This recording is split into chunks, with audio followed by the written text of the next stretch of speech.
Cela veut tout dire. Alors, recevons maintenant de Raleigh, North Carolina, Monsieur Ben Sangare, que je vous demande d'applaudir s'il vous plaît, très très fort. Il arrive de North Carolina, Raleigh, Ben Sangare. Il arrive maintenant pour son mot. Voilà.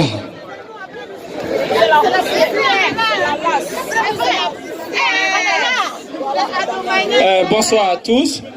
D'abord, je voulais qu'on applaudisse très fort pour le président Alassane Ouattara. Et qu'on applaudisse pour la paix en Côte d'Ivoire, parce que c'est le plus important. Je voudrais ici d'abord dire merci et bonjour à tous ceux qui ont fait le déplacement d'Abidjan. On a Madame le maire qui est là, qui vient d'arriver de Guinée. Bonne arrivée, Madame le maire. On a les différents ambassadeurs aussi qui sont là. On est arrivé à l'ASPR. Et je ne vais pas monopoliser la parole. Je vais ici dire deux mots à nos jeunes. Dire qu'aujourd'hui, Alassane Ouattara est une réalité.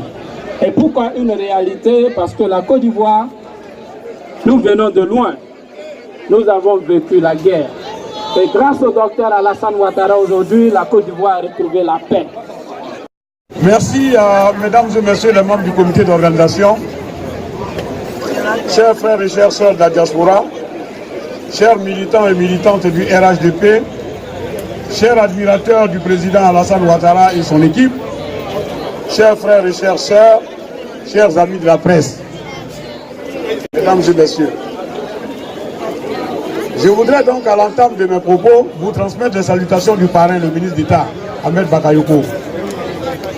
Il me charge de vous dire que le pays se porte bien, que tous les voyants sont au vert, que le pays compte sur vous pour contribuer à l'émergence du pays sous la conduite de son président, son excellence Alassane Ouattara, président du RHDP.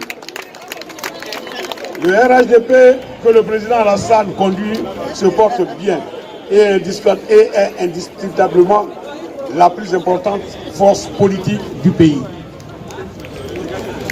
Oui, le succès incontesté et incontestable des grands événements politiques ayant conduit à la naissance du RHDP, à savoir l'Assemblée générale constitutive, le premier congrès ordinaire, ont montré à la face du monde que les Ivoiriens ont fait le choix pour la paix, la prospérité et le développement de notre pays.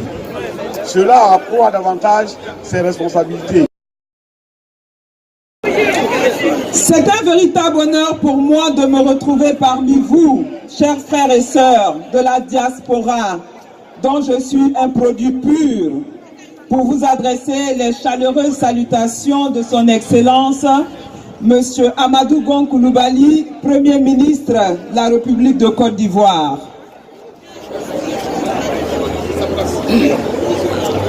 Il n'a pas pu être présent à cause de son agenda chargé et vous savez qu'il représente la Côte d'Ivoire aujourd'hui auprès des institutions de Bretton Woods à Washington. Ce grand commis de l'État, le fidèle parmi les fidèles, le loyal parmi les loyaux, et comme on dit, le lion, le djaraba,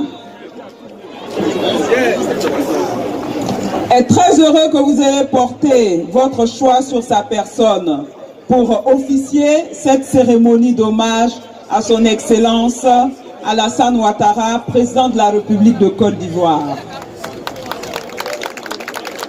Son Excellence vous remercie et vous assure de son attachement à la diaspora et de son engagement aux valeurs que vous incarnez pour la Côte d'Ivoire. Chers frères et sœurs de la diaspora, vous faites bien, oui, vous faites bien de rendre hommage à notre Nangama, à notre fils, au fils de Nabintou Cissé, Alassane Dramane Ouattara, président de la République de Côte d'Ivoire. En effet, c'est convaincu de son talent d'homme de parole et en se référant aux valeurs cardinales qu'il incarne, que les populations ivoiriennes, dans leur majorité, se sont résolument mises aux côtés de son Excellence Alassane Ouattara pour donner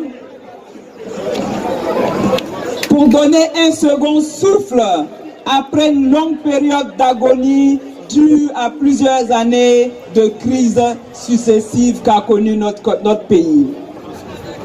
Dès son ascension à la magistrature suprême en 2011, il a invité tous les Ivoiriens à s'inscrire dans la dynamique de l'union et de la réconciliation, gage de paix, facteur le plus déterminant pour parvenir à un rayonnement d'une société forte et émergente.